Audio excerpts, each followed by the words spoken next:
Melihat peta kekuatan di sepak bola Asia, tentu saja selain Jepang, Korea, Australia, dan Iran, tim-tim Timur Tengah dirasa juga merupakan kekuatan tersendiri yang gak boleh disepelekan. Sedangkan tim-tim dari kawasan lain, seperti ASEAN contohnya, masih dipandang sebelah mata.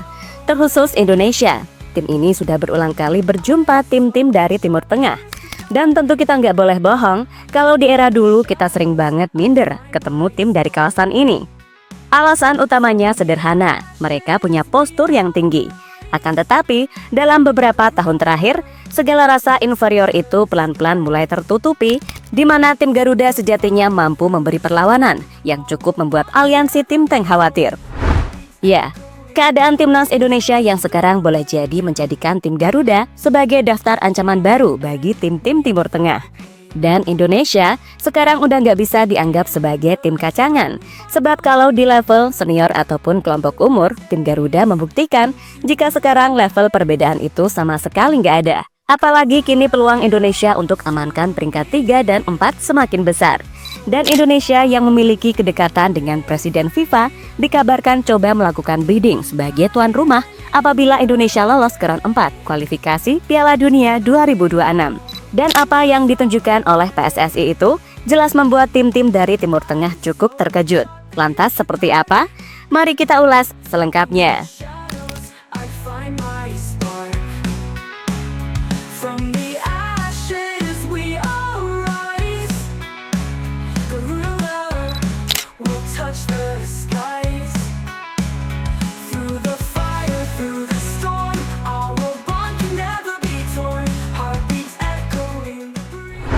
Berdasarkan fakta dan data yang ada, sudah sepatutnya kita merasa bangga dengan apa yang dicapai tim Garuda. Memang secara umum, timnas Indonesia baik senior maupun junior masih banyak PR. Namun ya udah sih, enjoy aja dengan progres yang ada, kan gitu. Nah, selain tim-tim tetangga yang pada merajuk, sejatinya ada juga barisan aliansi tim tank yang juga merajuk. Sebab, Indonesia yang dulu selalu inferior, kini udah beneran seberani itu. Ya, jika dulu kita selalu nunduk kalau ketemu tim-tim dari Jazirah Arab hanya karena mereka punya postur yang gede, sekarang mana ada yang gitu. Malah yang ada macem-macem sikat. Terlebih untuk level timnas senior, walah itu malah lebih ngeri lagi. Nggak pernah ada kan pemain yang bisa bikin pemain-pemain Arab kicep kayak Justin Hubner kemarin pas lawan Bahrain. Wah, itu asli keren pol. Atau Ragnar yang bisa bikin ambruk Ali Al-Bulaihi. Itu juga keren sih dan masih banyak lagi.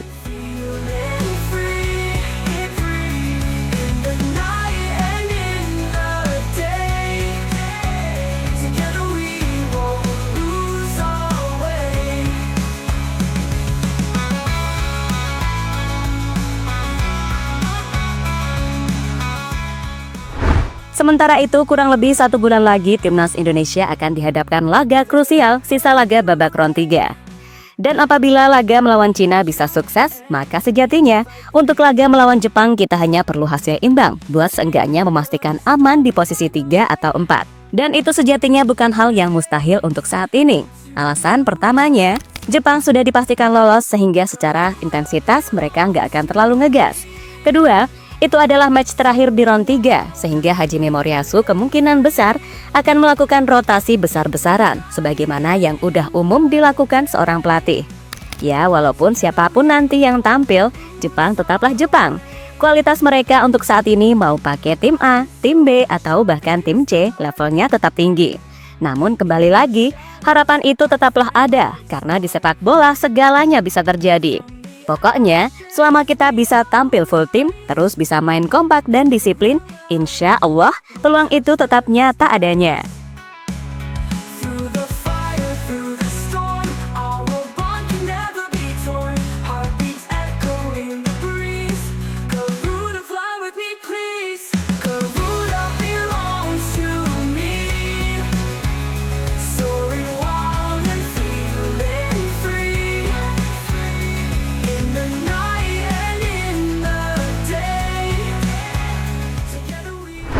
Lawan berat menanti di babak round 4.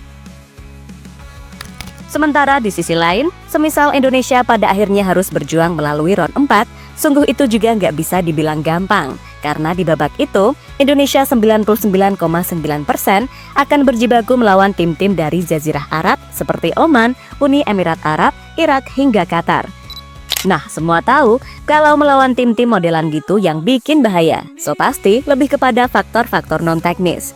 Namun, semuanya mungkin bisa jadi sedikit lebih mudah andai kita berhasil memaksimalkan 2 laga sisa melawan Cina serta Jepang.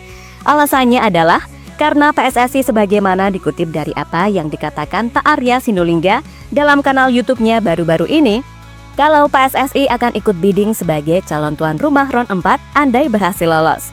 Menurut Pak Arya, Indonesia akan memanfaatkan segalanya, termasuk tawaran AFC yang akan kita ambil semaksimal mungkin. AFC minta para peserta putaran 4 untuk ikut menawarkan diri sebagai tuan rumah dan bidding. Namanya ditawarkan, ya kita pasti ikutlah. Tapi kan enggak harus gembar-gembor ya. Batasnya masih ada waktu nih. Kita akan coba, mudah-mudahan. Karena memang lawan-lawannya berat ya. Ada dari Timur Tengah, mungkin dari mana gitu ya. Tapi ya kita coba, kita akan ikut bidding. Sudah pasti ikut bidding untuk jadi tuan rumah. Jadi enggak mungkin kita enggak ikut bidding kalau memang nanti kita ada proses ke sana. Jadi tetap kita akan lakukan, tunggu saja. Jadi memang kita enggak gembar-gembor gitu loh. Kita kalem-kalem aja ya kan. Kita kalau belum jelas-jelas gitu kan biasanya nahan-nahan diri untuk kasih informasi. Ya kan sudah terbiasa. Itu udah pasti-pasti dulu baru kita sampaikan sesuatu, ungkap Arya Sinulinga via YouTube pribadinya. FYI aja nih, 6 tim yang lolos dari putaran ketiga akan dibagi jadi 2 grup. Nah, masing-masing grup nanti akan berisi 3 tim yang bertanding di venue terpusat per grup. Jadi, setidaknya ada 2 tuan rumah untuk masing-masing grup di round 4. Dan untuk saat ini, Indonesia jadi satu-satunya tim non-tim Teng yang punya peluang besar untuk masuk ke sana. Walaupun di antara tim lainnya, Indonesia masih ada di posisi terbawah dengan 9 poin.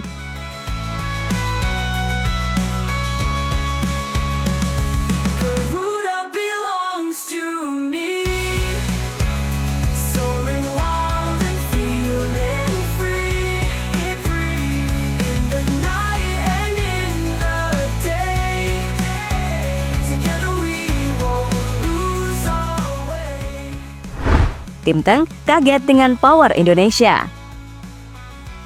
Sementara itu, mengetahui Indonesia akan ikut bidding seketika membuat tim-tim dari Timur Tengah merasa nggak nyangka. Sebab mereka pikir Indonesia nggak akan berani mengajukan diri, mengingat Indonesia masih kalah jauh jika dibandingkan dengan aliansi tim Teng yang pakai duit minyak. Dan menurut mereka, Indonesia benar-benar bisa jadi ancaman serius. Karena meskipun kalah duit, tapi dari sisi exposure, Indonesia adalah tim yang paling banyak mendapatkan sorotan. Sehingga boleh jadi, ini akan jadi sebuah kejutan besar di detik penentuan.